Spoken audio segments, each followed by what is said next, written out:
Ежелгі Ассирия, Вавилонның солтүстігінде, Тигр өзенінің бас жағында құрылған мемлекет.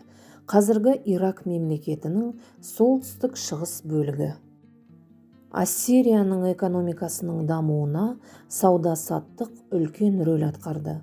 Ашур қаласынан сауда керуендері Вавилонға, Эламға жеткізілсе, ал батысқа Кіші Азия, Жер орта теңізіне баратын сауда жолдары болды.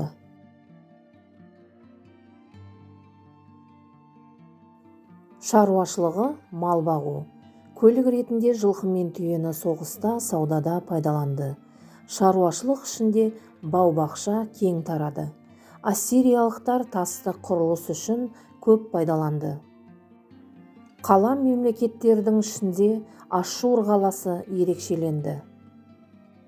Біздің заманымыздан бұрынғы 15 ғасырда Ашур қала мемлекеті күшейіп, ақсақалдар кеңесіне патша өз туыстарын тағайындады.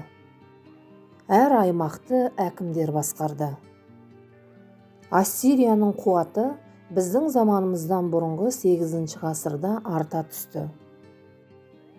Біздің заманымыздан бұрынғы 8-7 ғасырларда Ассирия мемлекеті Вавилонды, Библ, Тир, Сидонды және Палестинаның бір бөлігін жаулап алды. Солтүстіктегі күшейіп келе жатқан Урартуға соққы беріп, Жер орта теңізіне дейін жетті. Шығыста Египетті бағындырып, алғашқы рет әскери мемлекетке айналды.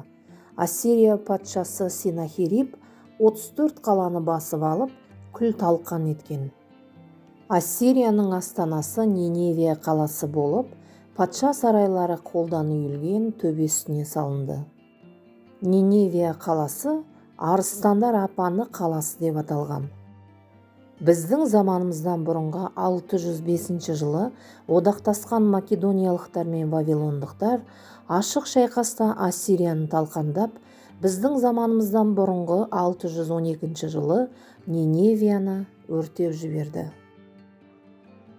Ассирияның патшасы Ашурбанипал ел ішінде білім саласын дамыту үшін күш салып, әдеби шығарма жазуға, жұлдызға қарап болжам істеуге, дәрігерлік істі дамытуға, тарихи жылнамалар жазуға көңіл бөлген.